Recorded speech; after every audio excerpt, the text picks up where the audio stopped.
tayo ngayon sa kusina. So, first time ko lang makapasok dito. So, ayan.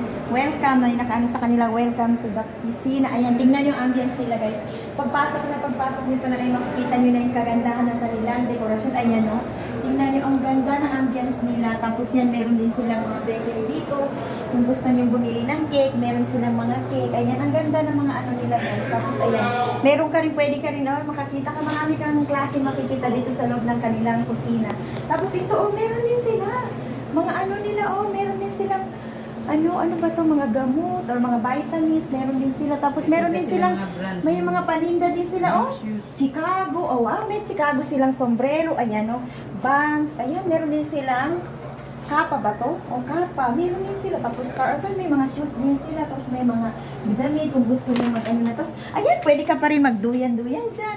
Di ba, wow, may swing din sila. Ang ganda ng kanilang, Tapos, pumunta ka dito, meron din sila nito, ang ganda din, ng kanilang makikita mo talaga. Tapos, pwede kayo umupo dito, mag-partner, di ba? Tapos, ayan, ganun, pos-pos kayo dyan, di ba? Ang ganda.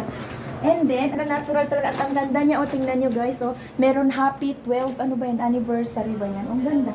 And then, let's go inside! Ay, ito na yung kanilang napakagandang upuan, ito kanilang labis, ay napakaganda ng kanilang guys dito. So, makikita nyo naman dito talagang malawak.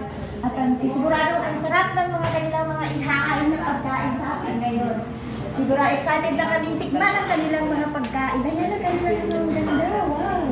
So, ayan. So, hanggang dito na lang. Sinong gustong pumunta dito, tikman nyo na po dito sa kusina, dito sa Villaggio. Ano ito ba yan? Tapat ng Villaggio Building, electronic. Villaggio Building. Ayan, pasok lang kayo dito at tikman natin ang kanila. Electronic. Masarap na putahin. So, hanggang dito na lang. Bye-bye!